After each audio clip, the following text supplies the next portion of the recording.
Session, we're going to continue working on finishing the as-is valuation of Walmart. Again, the as-is valuation is to work within $1 of the current share price so that we understand essentially what assumptions, cash flow assumptions, have to be made to generate that share price. We're kind of working backwards to understand the current share price. It's not whether we agree with the share price, it is the share price. And we're trying to understand what cash flows lead to that share price. So it will help us, we actually create our target valuation and we start putting in our own assumptions. So we've actually gotten to a point in building our model where we are close to the current share price.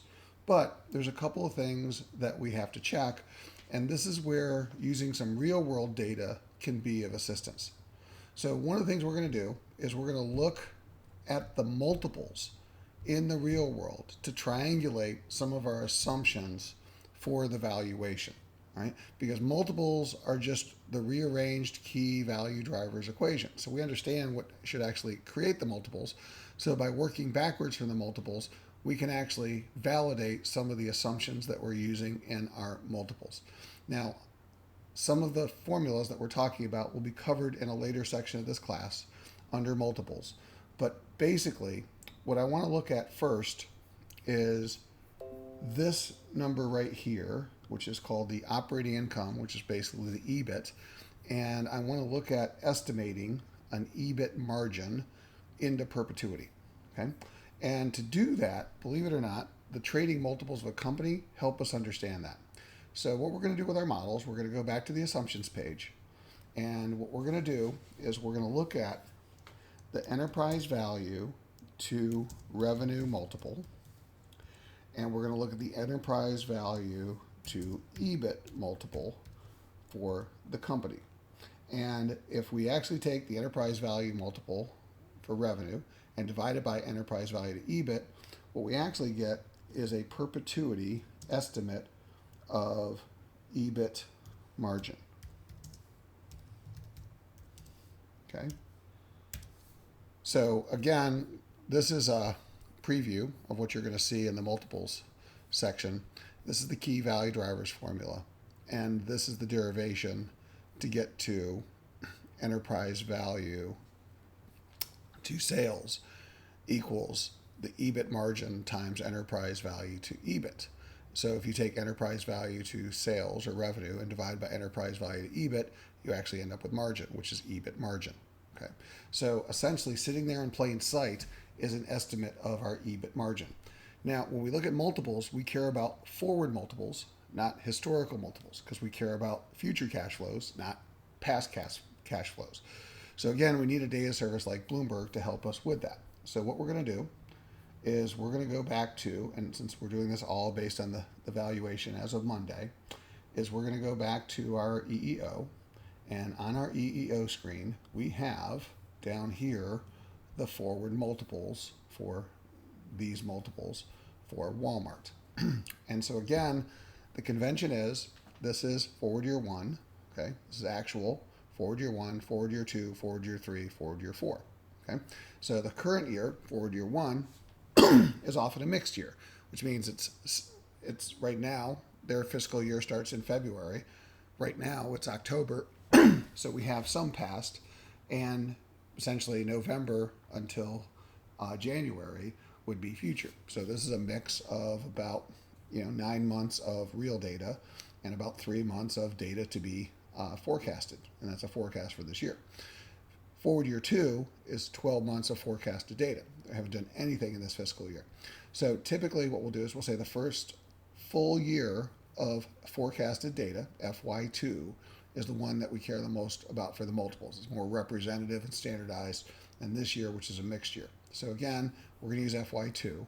And so the FY2 multiple in Bloomberg will be the second column. Notice I'm not using the years because the year could change depending on the company. But this is forward year 2. And what I need is enterprise value to sales, which is 0.82. So I'm going to go ahead and put that in for 2022 forward year 2, 0.82. And again, I'm going to make this cell yellow, right? And so what that means is that from a valuation standpoint, If Walmart generates $1 of sales, that will lead to 82 cents of enterprise value. Okay, and then we're going to do the same thing for EV to EBIT. All right, and so right now the EV to EBIT multiple in the second forward year is 19.46 at the time of our valuation, which means $1 of EBIT, or operating income, translated into $19.46 of enterprise value. Okay, so here's the point. If we take our enterprise value to EBIT multiple and we divide it, enterprise value to revenue multiple, and we divide it by our enterprise value to EBIT multiple, we actually get the long-term margin, EBIT margin for Walmart, which is 4.21%. This number is basically a perpetuity number, because these multiples are perpetuity, key value drivers, is, from the ratios, this number. So since this is the beginning of our perpetuity period, what we're doing is we're using the multiples to figure out what the perpetuity margin is for Walmart. So it's not 4.3%, it's going to actually be, again, 4.21%. Okay? Now, here's what I'm going to do. I'm going to add a decimal place here. And you'll see it's actually 4.27 in our model right now. And I need to make that 4.21. Now, this is not a yellow cell, and because the two above it create this. So essentially, how do I make this 4.21? Well, generally depreciation, you'll see, is pretty constant. So we don't really want to change depreciation. So what we are going to change is our EBITDA margin. So essentially, I'm going to change the EBITDA margin, lower it, to get this to be 4.21. So instead of 6.4, I'm going to say 5.8.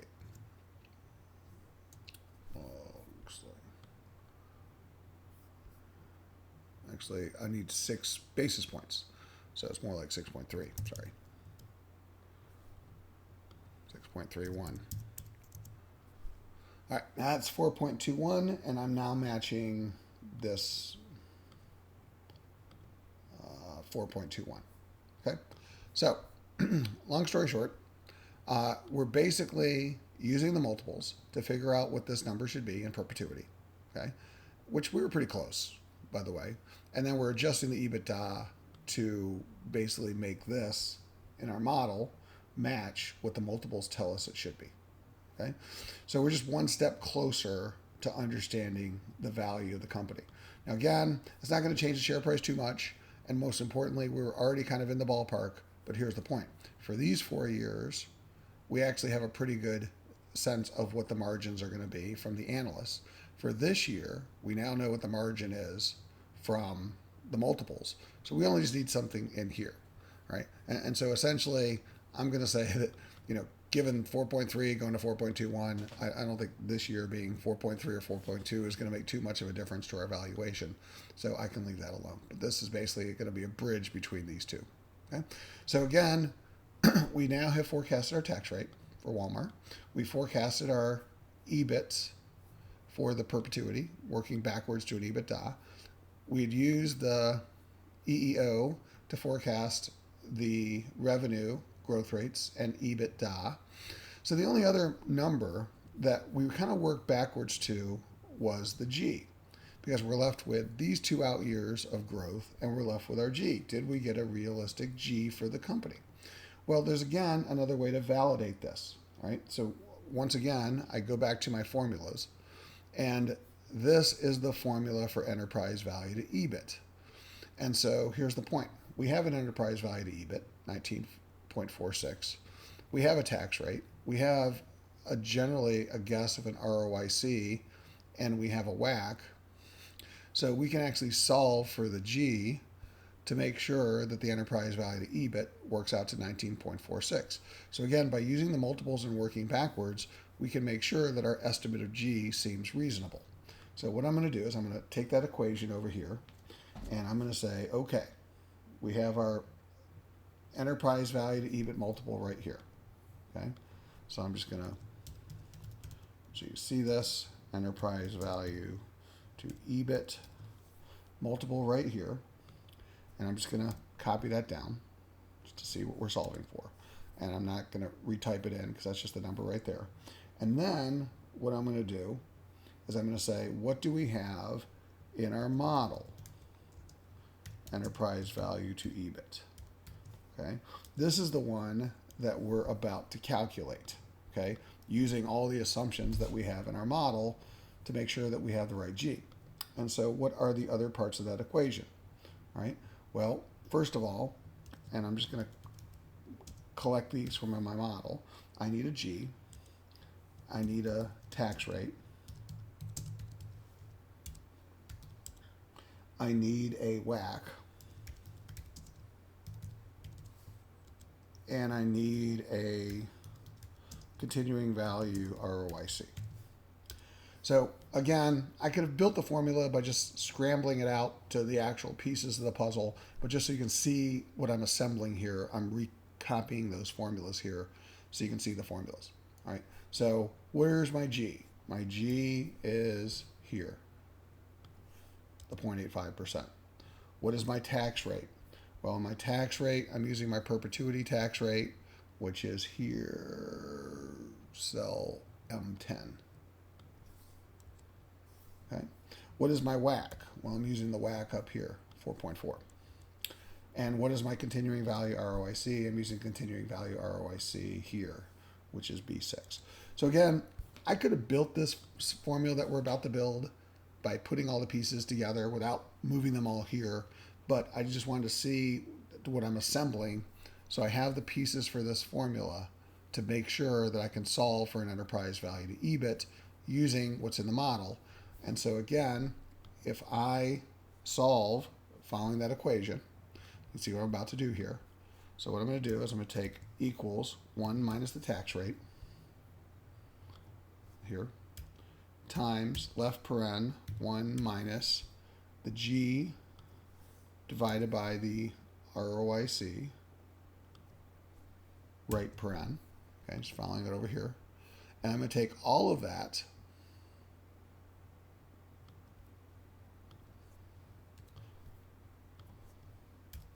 and I'm going to divide that by left paren, the WACC minus the G. So assuming those assumptions come true, I would actually end up with the enterprise value to EBIT using those assumptions of 19.45, okay, based on my model. And the actual enterprise value to EBIT is 19.46. So the other thing that I just wanted to mention here is I'm pretty comfortable that this G is a realistic G plus or minus a few basis points for the company, because with this G, which we've kind of back solved to, all right, now here's the point. If these numbers didn't match, what I would have done is I then go back and I adjust this G. So let's say our model G had been 0.7, 0.007. Okay, notice this is 18.93. This is just a what if. So let's say that that's how it actually had played out. Then what I would have done is I would have changed this G until those two numbers matched. Solve essentially for the 0.85. So that what I see in the real world, I observe EV to EBIT, right here, matches what the model says it should be using this equation. So because I'm matching those, that I'm pretty comfortable, because I have a pretty good sense that this is the ROIC based on what I've already put in, somewhere in that ballpark. Pretty good about the tax rate, pretty good about the WACC, and pretty good about the all the other numbers. So therefore, I can solve for a G. Okay? So that's just another way that we're going to validate our G's in our model, right? And then I can do the final step, which is, okay, I'm not within $1 anymore, and I still got to get within $1. So I'm at 139.35, and I need to get to 142.13. Okay, so how do I get to $1? Well, now I go back and I change these 2 years. All right, and so essentially to get the model share price to be closer to the observed share price, instead of 2.3% growth, it's probably going to be like, I don't know, call it 3%, maybe 3.5%. And now I'm very close. So this, and whether I made this, 3.7 and 3.3 or something like that, it's probably not going to make too much of a difference. But this is a representation of the as-is of Walmart. All right. So if I were to go and look at some of the spreadsheets that Wall Street was using, to justify the current share price, then we'd all be coming up with numbers similar to this, because these cash flows created these values, which led to that share price. So the question is, how do I model out these cash flows? Well, this is pretty predicted, and therefore I can back into knowing what this needs to be and knowing the equations, which is really the key value driver equation is about. Then I can figure out what the key value drivers look like. And so essentially I've represented what basically the model would have to look like within some reason, because I could change a couple here or there, but basically of what Walmart's valuation is based on today, right? So two things. One, I don't have to agree with this, right? So the point of the as is it's not that I agree or disagree with Walmart share price. It's trading at 142.13. So what I have to do is I have to explain it. And then the second point is I'm explaining it with the key value drivers in the math. Okay? So this is the file that we all need to save that you're going to be turning in for your next homework assignment. And this is a process to get to this point called the as-is valuation. So two parts of this model. Number one, you have to get to this point to create the Walmart as-is. But this is the process for creating an as-is for another company, which you will be doing next. Okay? But we're not done, because there's 3 more files that we need to create for this assignment. So this is the as-is, and you'll see I've saved my file up here, Walmart _ as-is. Okay? And so we should all turn in this file. But what we have to do now is we're going to work towards, this is the as-is valuation. We're going to work towards what's called a target valuation. The target valuation is our opinion. Okay? So the target valuation is what we think the company share price should be trading at in 12 months. Okay? And it's just convention that Wall Street uses. But for Walmart, what do we think they're going to be trading at intrinsic value in about a year? Now we're putting in our opinion. And by the way, the difference between our target price and the as is, the current price, creates the buy, sell, hold. Okay? And so the idea is that for the target price, the buy is if it's more than 10% above the current share price, my target valuation, it's called a buy. If it's less than 10% below my current share price, then it's called a sell. And if it's plus or minus 10% my target price within the current share price, then it's called a hold, and we call it a trading range. Okay? And that's essentially how you create your buy, sell, hold opinions. Right? So before we create our target share price, we're going to create 2 other Excel files. Right? One is going to be called the bull, and the other is going to be called the bear. So rather than just setting out a target share price, what we're going to do is we're going to create a range for the company. Right? And the bull is the best case scenario.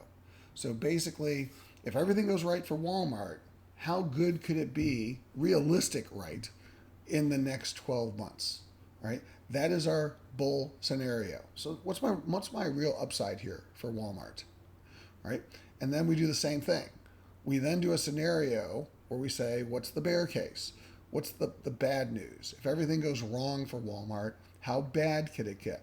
So I'm establishing a range. Right? So when I communicate my buy, sell, hold opinion to Wall Street to investors, I'm not just giving them a number. I'm helping them understand the riskiness of the stock. What's the up and the down of what can happen to the stock? So I'm giving them that range. Okay? And more importantly, I'm giving them the assumptions that underlie the scenarios of what creates that range. And by the way, this is something that we're going to have to learn to articulate in a paper. So we're not just randomly throwing numbers out there. Okay? So we basically do a bull and a bear, and then what we do is we say somewhere in that range is where we think they're going to end up. That point is called our target. Okay? So we're going to create 3 new Excel models from the as is. All right? So let's start with the first one. All right? So I'm going to create the bull. File, save as, Walmart. Instead of as is, I'm going to call this my Walmart bull, creating Excel file number 2. All right? So working off my as is, what would cause Walmart to do even better than this in terms of the valuation. Now, again, I want this to be reasonable and somewhat articulate my assumptions. So what are assumptions would I make? Well, one assumption that I could make, start right off the bat with the G, is that I believe that what is happening with COVID is actually a structural change, and Walmart moving online to become more like Amazon is actually going to allow them to become even more dominant in the future as with Amazon, and that duopoly is actually going to lead to much more e-commerce, and Walmart is well positioned to take advantage of that, not only US but globally. So I think their long-term growth is actually a little bit higher. So maybe instead of 0.85, I think it's going to be closer to 1.5. Okay? Now, I also believe that in here in the ratios, that as Walmart moves in the e-commerce business, their EBITDA margins could end up a little bit higher in perpetuity. So instead of, because they used to be at close to 7% back in 15, 16, so instead of 6.3%, then the margins as they go more and more online start to raise, and this becomes more like 6.8, 6.8%, and percent, and this becomes something like 7.2, right? And again, I think the growth rate here is a little bit higher, 4.5 going forward. I don't think that the tax rate is going to stay at 25 even in the bull scenario, because a week from the election, I do think that it is likely the Democrats win. So therefore, even in my bull scenario, I'm going to put a tax rate that's closer to, starting in 2022, of 28%, which is what they've been saying. And so that gets me to a model share price of $200, assuming all those assumptions come true. So what I'm going to do is I'm going to save this file, and that is the bull. That's the top of my range, right? So if everything goes right for Walmart, I think they could be as high as $200 in 12 months, okay? Which is basically a pretty big bump up of $60 a share approximately from their current share price, okay? Now, I'm then going to go back to my as is, and I'm going to create the bear scenario. Save as Walmart bear.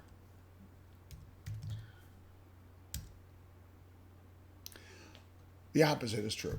Now I'm putting on my pessimistic glasses, right? So now the world just looks like a more difficult place for Walmart, right?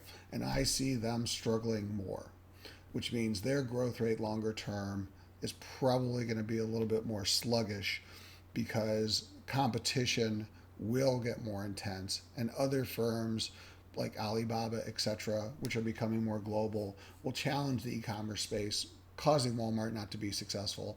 And Walmart does not make the transition to online nearly as well, and traditional brick and mortar starts to struggle even more. So Walmart's growth starts to slow to 0.5%. Right. I also see continued pressure on growth so that it slows even further to 1% a year, and I see continued pressure on margin down as the market gets more competitive, and they don't really have the economy of scale that they used to, so that their margins approach 6% into perpetuity. Okay, and taxes also do rise to 28%. So now I'm saying in a bear case, Walmart share price could be as low as 111. Okay, so now I have bracketed a bull of about $200 a share, and I've bracketed a bear of 111 a share. So somewhere between 111 and 200 is where I reasonably think Walmart is going to end up. So that becomes my final model. So I'll go back to my as is to create the final model, which is the target. Right? By definition, the target needs to be between your bull and your bear. Okay? So just your target should never be outside that range, because the whole point of the bull is that's the best case scenario, and the bear is the worst case scenario. So the target is the reasonable scenario. Now, the target could be close to the bull or the bear, but it can't be above the bull or the bear, right? But nonetheless, where along the range of 111 to 200 do I think it's going to be based on my assumptions? Now, if I agree with the current share price, it's a hold, and I don't have to do too much, right? But if I don't agree, I can still make some tweaks around the margin. And one tweak around the margin is I do believe that Walmart and e-commerce is actually going to do better in the future. And I do give them a little bit credit for a higher CVG. So I'm going to put it at 1% versus 0.85.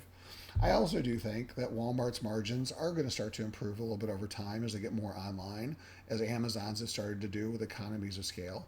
So instead of 6.3, maybe it's something like 6.8, right?